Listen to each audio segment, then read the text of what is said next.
We're here talking about the gospel and cities, and you have written a book together called Why Cities Matter. So tell us a little bit about why you wrote the book and what you're hoping to see God do with that. Yeah. First of all, John, this book is not about why cities matter more. We need churches, gospel preaching, gospel-shaped churches wherever there are people. But more people are moving into cities than ever before. Yeah. So around the world, 5.5 million people per month are moving into cities. That's another San Francisco every month. China's urban population will grow within the next 20 years. 350 million people. That's about the size of the United States now. That's amazing. And so in the year 1800, less than 2% of the world's population lived in urban centers. 1900, 14%. Now we're looking at around 52, 53%. Wow. And so our future is an urban future, and it's just a reality, and we have to figure out how to be able to plant more churches and have churches that are strategically reaching people with the gospel.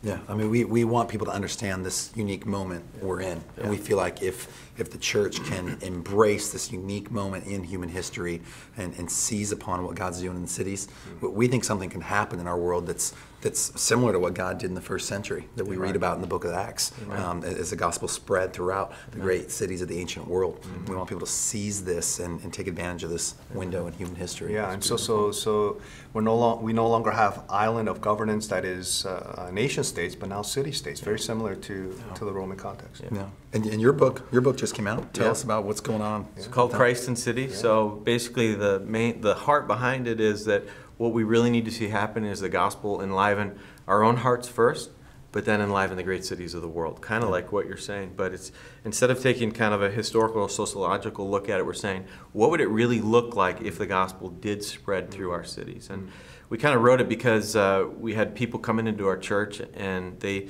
may not have really been thinking theologically about cities. So we said, what do we want those people to know and think about as we move into this urban future? How should they think biblically about a city? How should they think about the hopes of the city and some of the flaws and some of the dangers of living in a city? So, and we say that when you're looking at a city context, we're trying to tell people you have to be very careful that you don't end up worshiping the city, just because there are great products that you can find in the city. But at the same time, we're telling them don't hate the city. But we're called to love and to serve our cities. Which is interesting because I think that's, for a lot of people, they either come in and they love everything about the city. There's a lot of idolatries there. Or some people just kind of anti-urban. They're like, private. I don't really want to be a part of this. It's draining for them. So finding that middle ground to say, okay, yes, there are idols in the city, but also there are great opportunities in the city as well. It's John 17, Jesus in the world, not of the world, in your city, but not of your city, and striking that balance. And when you have cities are magnets. And so that's one of the major characteristics, and it attracts aspirational people, marginalized people, explorational people, and that's where the gospel is going to be able to find a point of reference and meet these people who are longing for these false hopes, and only the gospel can respond to that. You touched on this a little bit, but when you think about how you'd like God to use your book and what you'd like to see happen, sort of, if we look forward even, say, 20 or 30 years, and people look back on our cities, what would you like them to sort of say about, okay, that's what God did over the last 20 or 30 years? My hope is people would read Why Cities Matter and would dream. My hope is they'd get a bigger vision of God and a bigger vision of what God can do and is presently doing in the great cities of our world. So my hope is someone would read the book and would dream about what God could do in their city. That's right. And come away with just a grander sense of what's possible.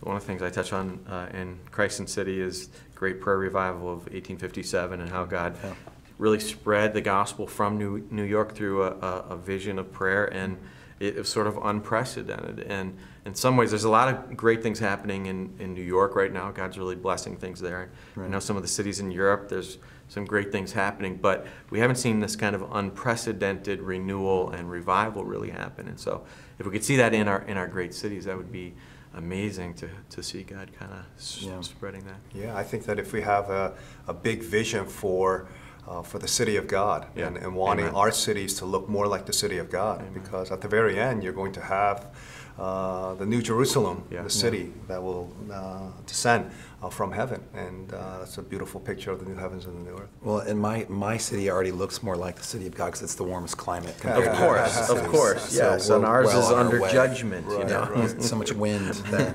Yeah. That's right. So our hope really is that God will use these books to spread His influence, really to lift up the supremacy of Christ. That's right. In the cities and Yeah. in the next generation. The way I think about it is, this is in some ways the urban generation, the generation that we're There's in. no is the- going back. right? And so our prayer is that God would awaken the urban generation with this massive view of what the gospel is, His holiness, and our need for salvation, and that would spread rapidly, like in the first century in the book of Acts. So. Yeah.